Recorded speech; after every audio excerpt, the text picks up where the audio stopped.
And, you know, that's all I have to say about that. And really, you know, I'm sorry if anybody didn't hear that conversation, but that's too bad. Oh, here we are. Talking for 20 minutes. Been talking for 20 minutes and we weren't live. We didn't go live. We had an adventure, which is all part of being live. If you find this broadcast, you probably find it by accident. Welcome.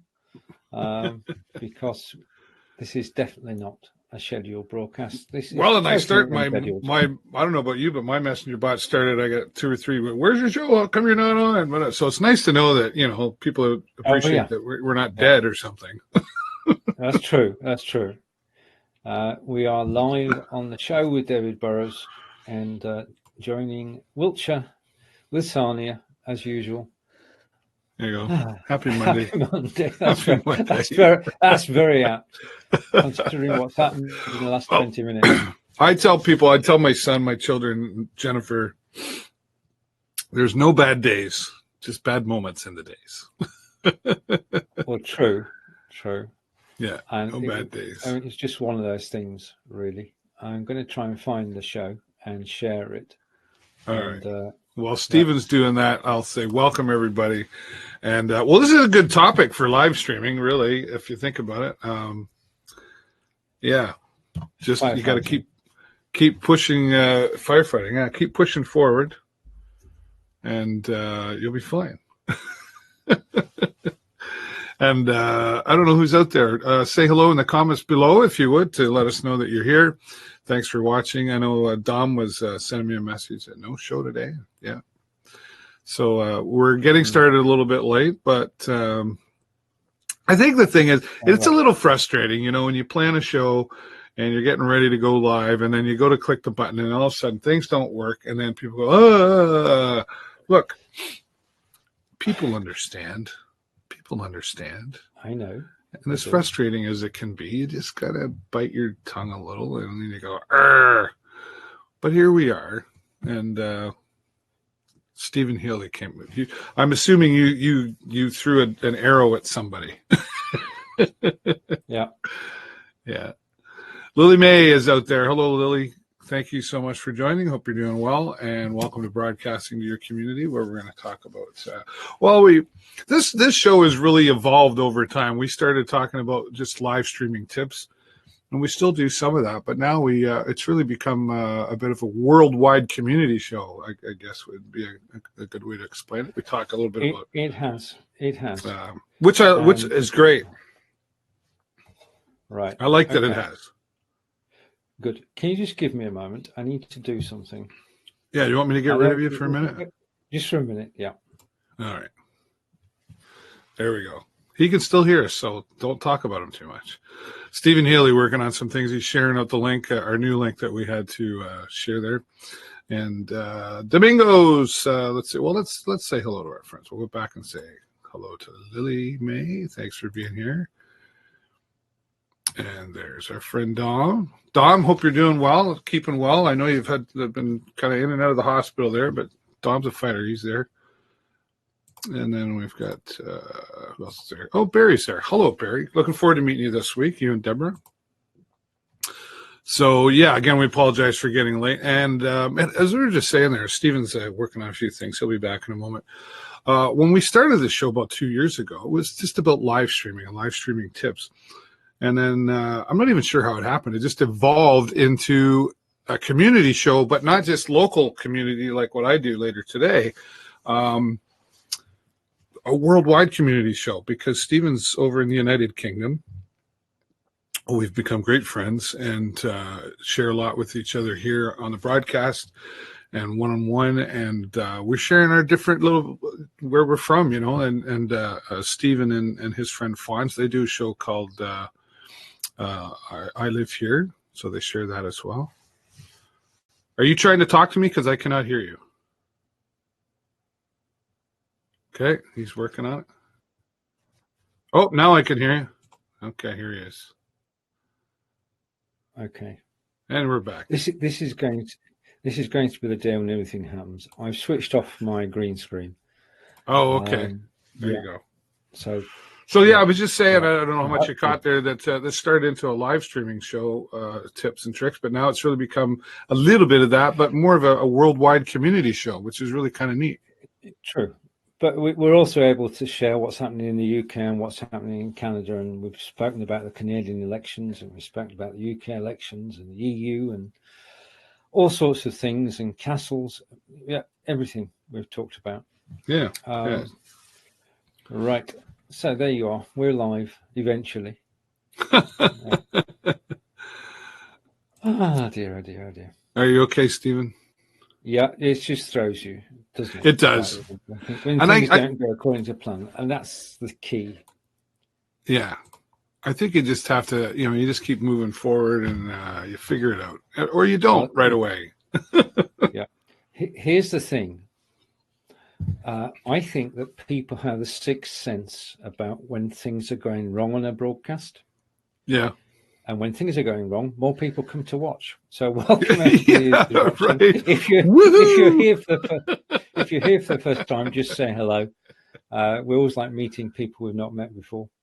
And I don't know Barry or Lily or Donna. So there's Donnie. Hello, Donnie. Well, Lily is here in Sarnia. Yeah. And of course, Dom.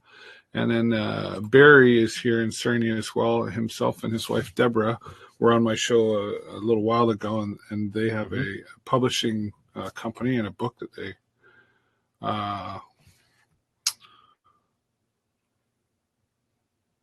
Yep. Okay. So they have a book publishing company. Yeah, sorry. Yeah, they have a book publishing company, and it's sort of like anti-bullying and positive messages, that sort of thing. So, yeah, and this is a positive show as well. So we like to keep it positive out there for everybody. So, but interestingly enough, I'm gonna talk about you, or I'm gonna let you talk about you. There's this article that I'll bring up. Well, okay, I shall attempt to explain. As soon as I can. When I find my earbuds again. Excuse me a moment, people. Yeah, certainly. Friends. Right, I can hear you again now, David. Carry on. Yeah, let me just. I just want to find the article here. New host needed. And bring this up for you. All right. For the last, we have. There we go.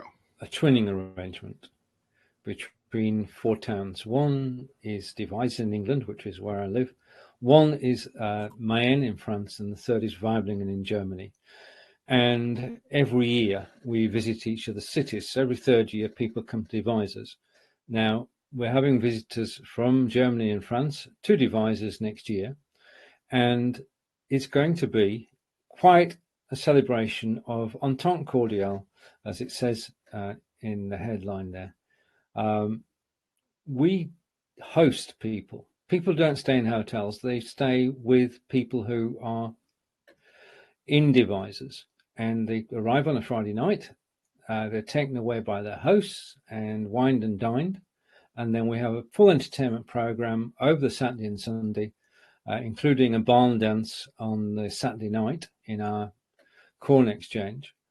And it's really a chance for the 3 people from the 3 countries to get together and talk about what unites us rather than what divides us. So we can forget the EU, we can forget everything. This is Europe, this is not the EU. And we are actively looking for hosts. Our new president is Margaret. She's been twinning for over 50 years, and she organised a get-together with the press.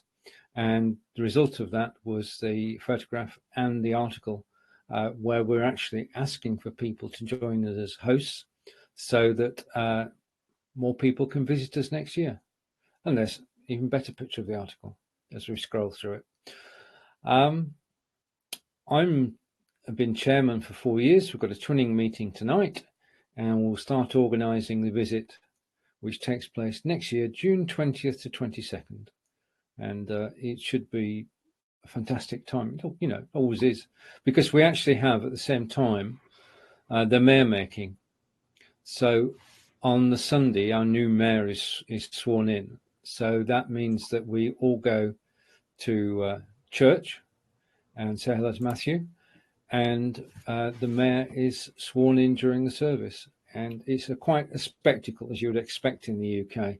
The full mayor is in his full regalia, or her regalia, and the procession goes from the town hall to the church, and the church is usually packed.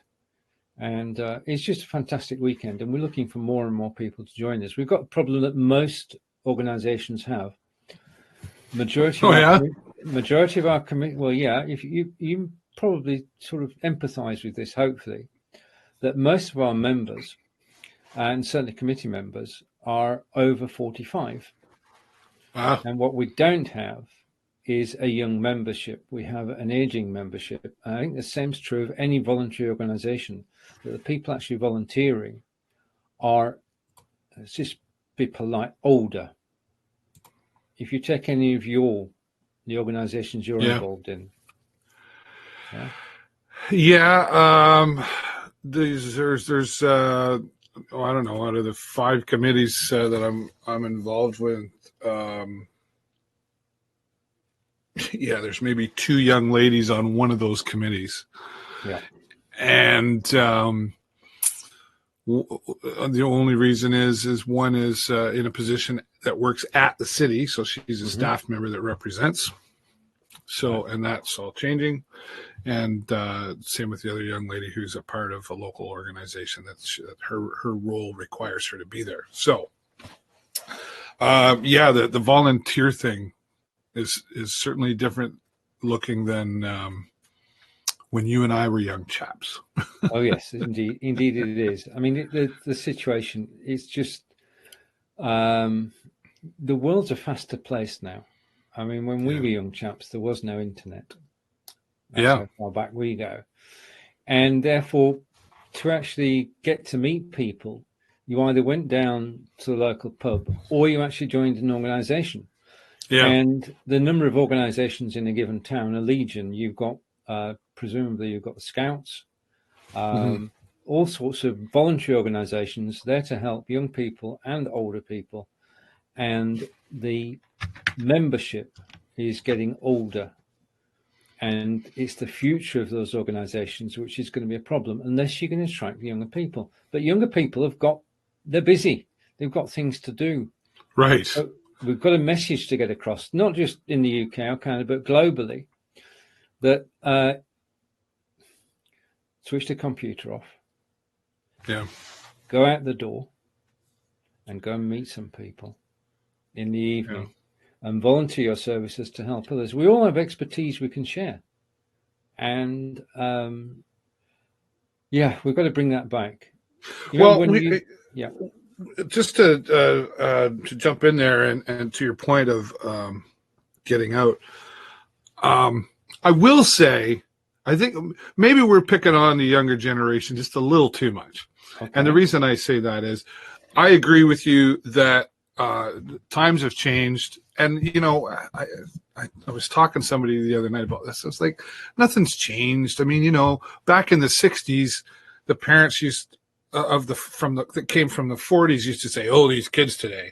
And then the ones from the 60s would say, oh, these kids today. And every generation says, oh, these young kids today.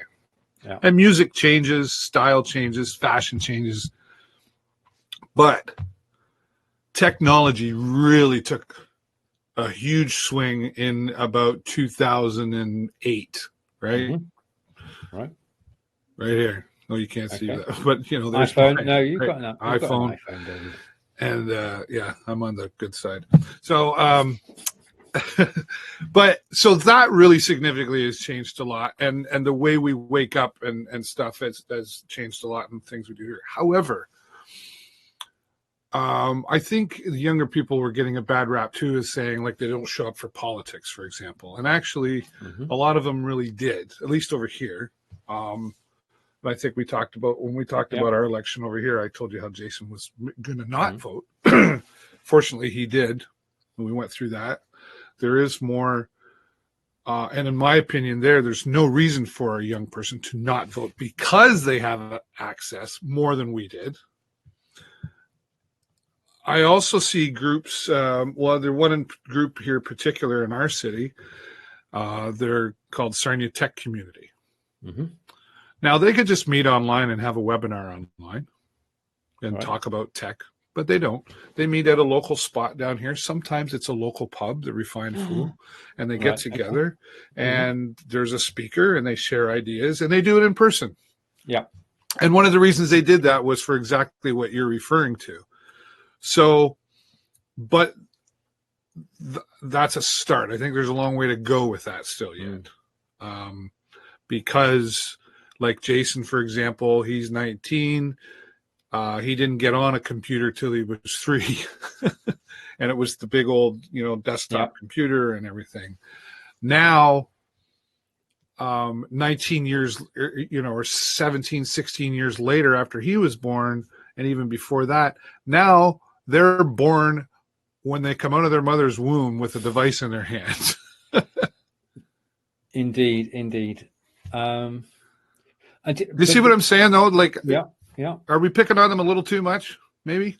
No, we're not actually picking. We're just suggesting that there are different ways to actually spend your time and to actually become involved. I mean, twinning's got a major problem.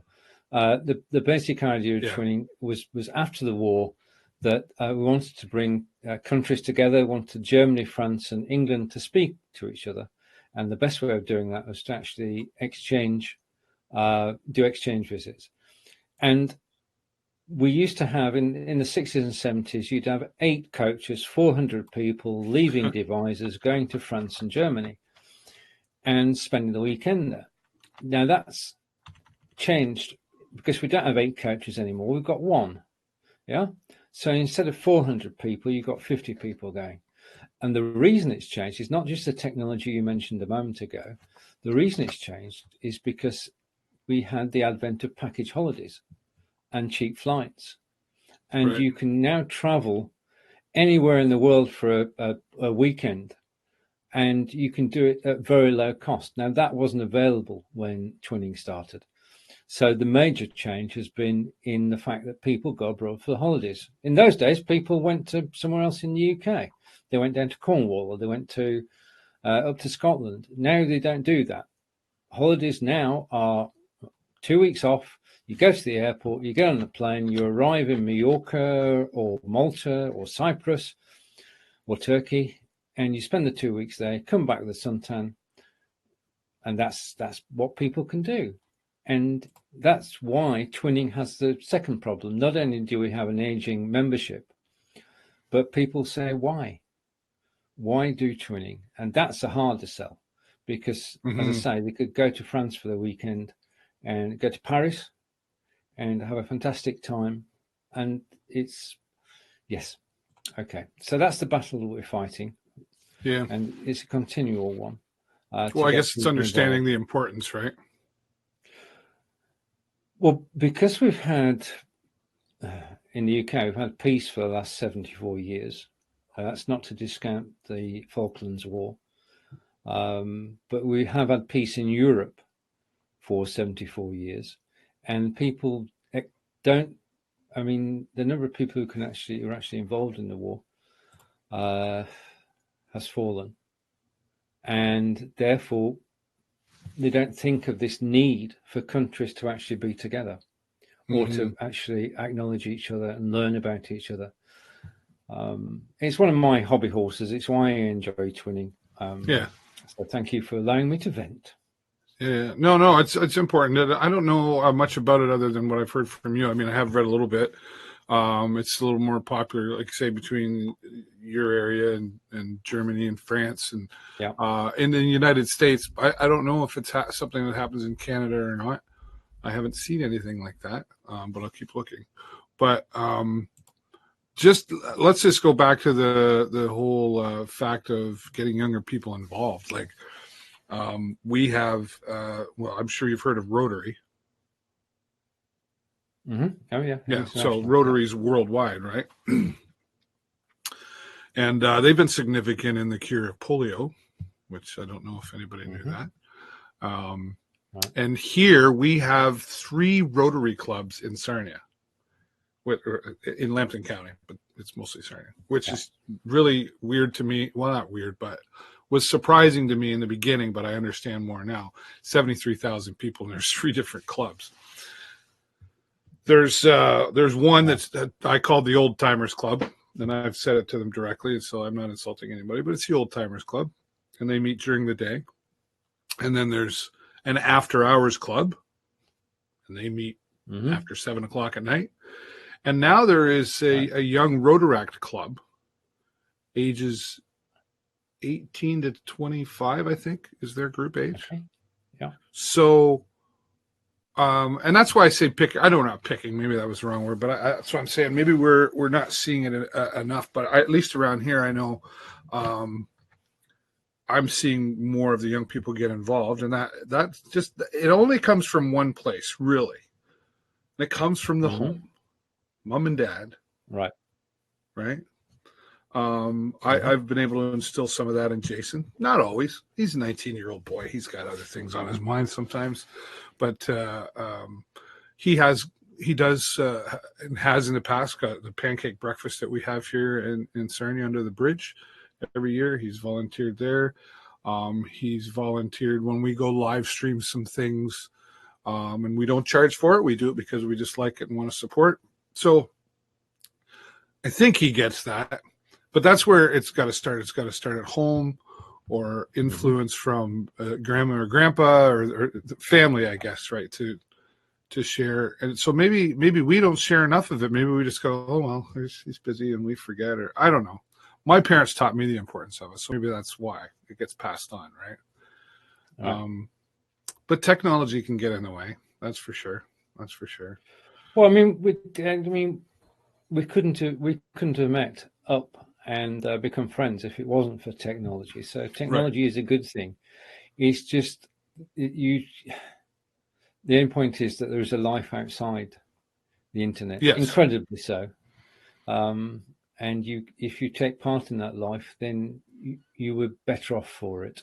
It's simple. If you've got I give an example. I just said to Jennifer the other day, like, ever since I started doing my show live, like it was recorded for years. So I would actually go out in the community with my microphone and go to them and do the interview. And then I would record it and put it all together and sit down here and put it all in. There you go. I don't do that as much anymore. I'm expecting them to go live and join me here every week. Right. And I said there's advantages to that. Absolutely. I've gotten some people trained on this is how we do things on the show now, and this is how we can. But I've made the decision, and I'm just getting ready to start that, where I can still do my live show and have live guests, but I am going to go, I need to get back out in the community and go to them, and because it's just more interaction and really seeing a little bit more of what they're doing when you're in their home with their, right? And then I can bring that interview back here and I can play it on here. That's right, yeah. Right. So that's my intent anyway. So I had to rediscover that in myself and go, I'm here in this nice studio at home and everything. I'm not getting out there enough as much or something like that. Anyway. So that's good. Yeah. Speaking of technology. Indeed. Today is the first day Ontario, as of Monday, Ontario students will no longer be able to use their cell phones in the classroom. Right. Okay. Yeah. No. This is in the public school system. This does not affect, say, my students at the college. Okay. And I know on another poll on a Facebook page here in Sarnia, I'll go to that now, actually, called Sarnia News. And if you have any comments on this, folks, please leave them in the comments below. We'd be happy to have your opinions and see what you think. See if I can find it here. Should have had it ready. Well, I was ready until things didn't start off on the right foot. I know. Everything was set up. Studio's good to go. And then the gremlins arrived. I gotta find it. There's a poll. Yeah, here it is. Let's take a look at this here. Cell phones will be banned in Ontario classrooms beginning today. Do you agree with the ban? There is 195 people on this poll that say yes, and there's like 28 that say no, and there's like 3 that are undecided. Let's see if I can find my way to bring that up. Do you have any thoughts on that? I in total agreement. Yeah. I think that our attention now, apart from when it wanders, is on what we're doing, and it's on the people who are watching us and commenting. If you've got the mobile phone that's in school, then your attention cannot be 100% on learning. Mm-hmm. Yeah? The only positive use of a mobile phone is for I've got echo. That's what's causing it. Okay. Go ahead. Is if somebody needs to contact you in an emergency. But having said that, they could actually equally well contact the school. Yeah. Like I remember back in the day before mobile phones, if there was a problem, your parents would phone the school would let you know. And that system was tried and tested. Anyway, what are your thoughts, David? Combination of things. One is, well, as a teacher, devices are often used in the classroom to teach. I use a thing called Kahoot, which allows me to create questions that I can put up on the screen. And I can tell everybody, pull out your cell phones and punch in this link and number, and it's used as a tool to answer the questions up on the board. Okay. And pretty well everybody has one. So in that sense of the word, I think it's good because, or I don't agree with the ban because they all have them. So the school doesn't have to supply them with, which they were talking about, at least here in Ontario a few years ago, and they did supply. Well, that costs a whole bunch of money. Right. And that's what my students know. That's what young students know. So if you say to a student, everybody pick up your phone or everybody pick up your device, they wake up and go, oh, what are we doing? And now they're engaged and they're paying attention. And whether they realize they're learning something or not, they just woke up because they've got this thing in their hand because it's a habit. However, on the other side of that coin, when I'm teaching, I walk around the room a lot because, when the teacher's coming by, you tend to sit up a little straighter, right? Yeah. And I know when they're not, like, I'm like, what are you doing? I just look at them and say, what are you doing? Are you in my class today or are you in your phone? And they just flip it over and put it down. I think it should be left up to the teacher. Well, that's it. If the phone is there. Okay.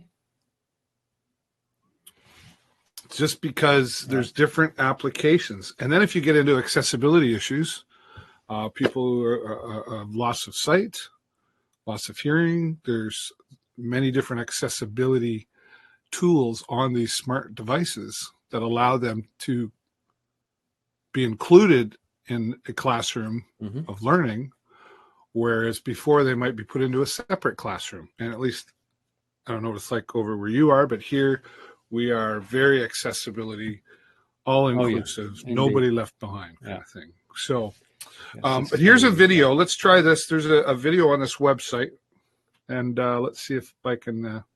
This might be where you get the echo because I got to turn that back on. Okay. But here we go. Across the province goes into effect tomorrow. Starting on Monday, the use of phones inside Ontario classrooms will be restricted during instructional time. The provincial government says exceptions to the ban will be made if the device is required for health and medical reasons or for educational purposes. The province says 97% of people who participated in an educational reform consultation 2018 said cell phone use should be restricted in some way. I want to make sure the kids remain absolutely focused on the subject matter, on learning, and remove the impediments to learning in the class. And I think my message to families is it takes all partners, parents, educators, administrators, and students themselves working together to embrace a new culture of learning where we say, look, technology is so important in the 21st century when it comes to the modern workforce. I embrace technology. We're going to continue to do so in the classroom. But if it's not for academic achievement, if it's not for scholastic purposes, if it's not instruction-based, it isn't going to be in the class. I think it's incredible. I've got a little sister in grade 12, and I can't even imagine with the access to phone and content and information how like a test is being conducted, right? Everything's at your fingertips. So yeah, that sounds great. I wonder how they're actually going to control that. We got some sneaky kids out there. Now, the TDSB abandoned a previous ban back in 2011 after officials found it was too difficult to enforce.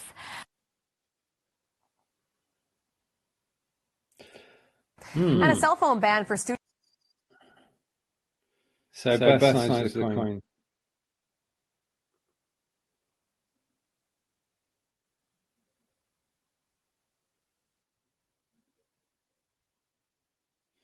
Okay. Do you have any different thoughts now, or are you still in the same spot? I'm still the same mind. I go for the exceptions if as you say, for any accessibility situation, or using the phones within where there are of benefit within the class. But to actually be able to be sort of messaging your friends whilst you're supposed to be learning geography, no. Right. No. Yeah. Yeah, well, I'm with that. Like, you know, if it's for classroom purposes, like so you're agreeing then that it's for educational purposes. Mm. And then they were saying in there for medical and health reasons. Yeah. Do you agree with that, or do you think it should be old-fashioned way of call the principal and principal comes knocks on your door? I think they should try both methods and see what happens. Yeah. If the parents actually have to communicate with the school, that can't be a bad thing. Yeah. Well, because in my experience, we'll see how it goes. What do you think? Yeah, in my experience, as far as the contact for emergency and health, the teacher in the classroom, the principal, for example, my supervisor, has my phone number. They can get a hold of me. They're also in the same building. Right, that helps. I typically tend to put my phone in do not disturb mode so that if Jason or my wife or whoever has to get a hold of me, I I always say, look, if I'm in the middle of the class, my class is only 3 hours long total. If somebody passed away, there's nothing I can do about it. I can still deal with that when my class is done. And anything else, like, does it really have to be dealt with right away? Sometimes. Now, if it's involving a student in the class.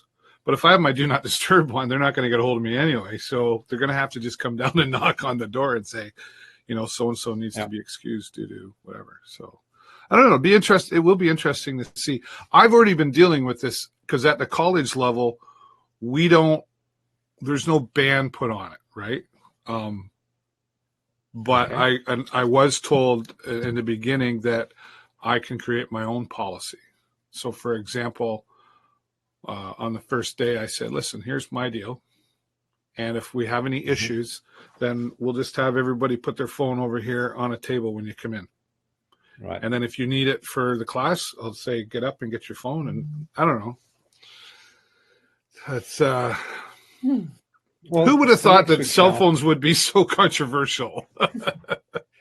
Right. For next week's show, I'll find out exactly what happens in the UK, because it's a long while since my children were in college or school. So I'll do a bit of research for next week. Couldn't have been that long ago. Okay. Well, let's put it this way, David.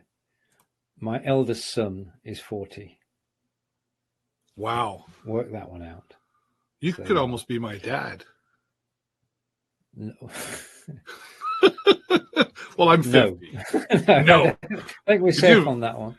Can you imagine being my father? Speaking of which, I will give a shout out to my dad. Yeah, that's a theoretical that we don't need to. Yeah. You're going to have nightmares tonight, aren't you? I took my dad out yesterday. I'll see if I can find this here. Well, no, I don't want to listen to her anymore. Okay. I think you saw the picture of my father. I did. Who is, I'm just going to, boy, this multitasking is really something. He's 82 years old. Am I doing good? Okay. All right. I'm glad. Steven keeps losing his ears. Oh, he's back. Shh.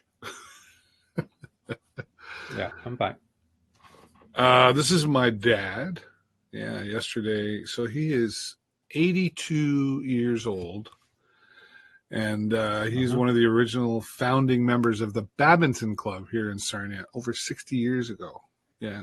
So, and they play at Lambton College, which is where I teach. And they're still in the same gym. I think the floor has been redone a couple times or whatever, but it's the same gym. And they still play there every week. And so I thought, well, it'd be nice to maybe take Dad, get him out of the house and give his wife a little bit of a break. He's got Alzheimer's, so he's a handful. And took him there to watch badminton. And there was quite a few people there actually that were much younger or my age when they started playing. I played when I was in high school. That were coming up and saying, "Hey Ross, how you doing?" And he was, of course, like, "I don't know who you are," but good conversations and it was neat for me to just sit beside him and watch all these people come up. Well, all these people. There was 18 people there. There was about 6 people come up and talk to him and remembered him. So that was kind of cool. So I said, "Well, I got to take your picture," and he goes, "Well, what do you got to do that for? You're gonna put that on that with that Facebook thing or whatever, so everybody can see you, right?" And I said, "Yeah, I am. I'm kind of proud of you." So he's whatever. So he sort of hesitantly let me take his picture.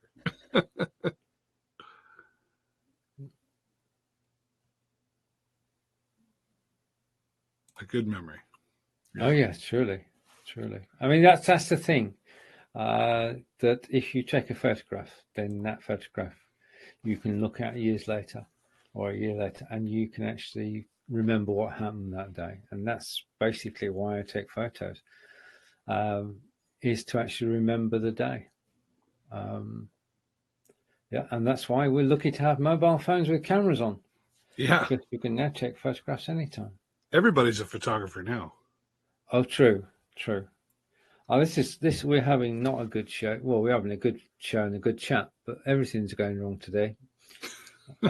Everything that can go wrong's gone wrong. You need some glue for your ears. Possibly. That might be the solution. There's got to be a solution.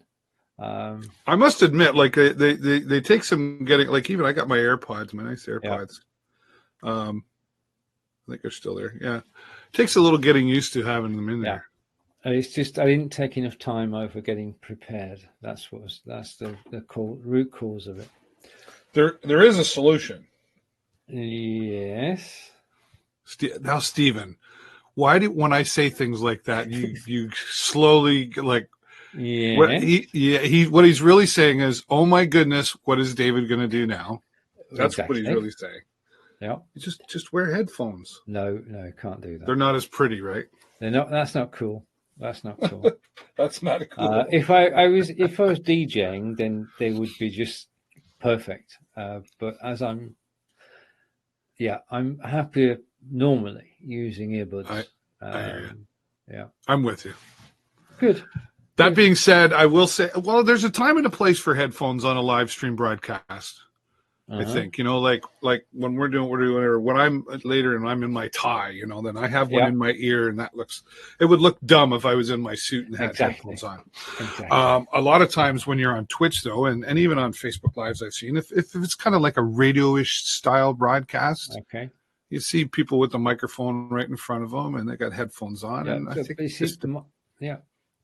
my microphone is discreet. Yes. As is yours.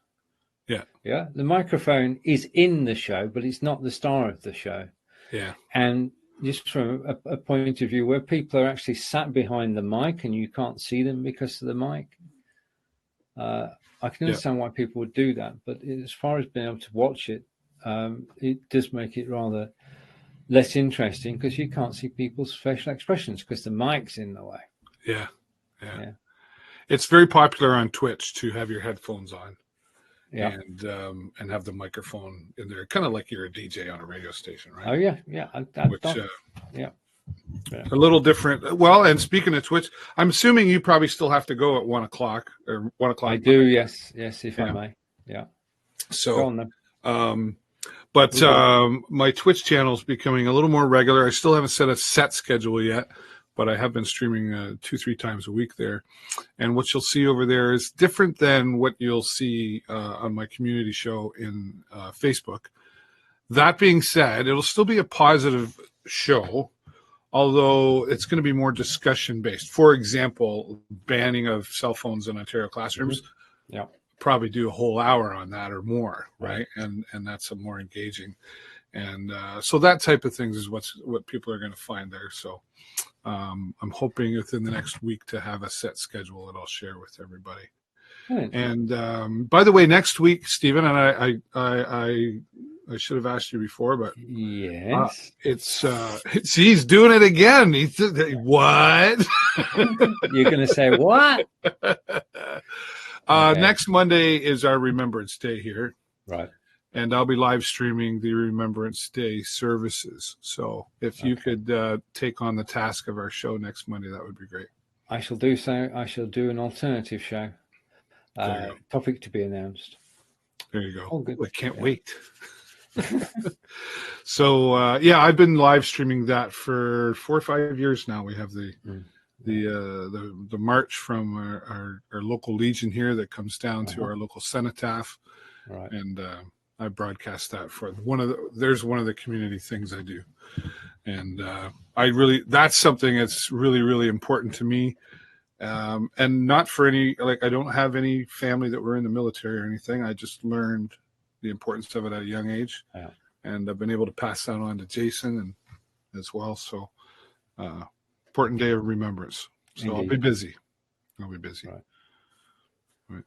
Thank you so much for say goodbye before my whole set drops to bits.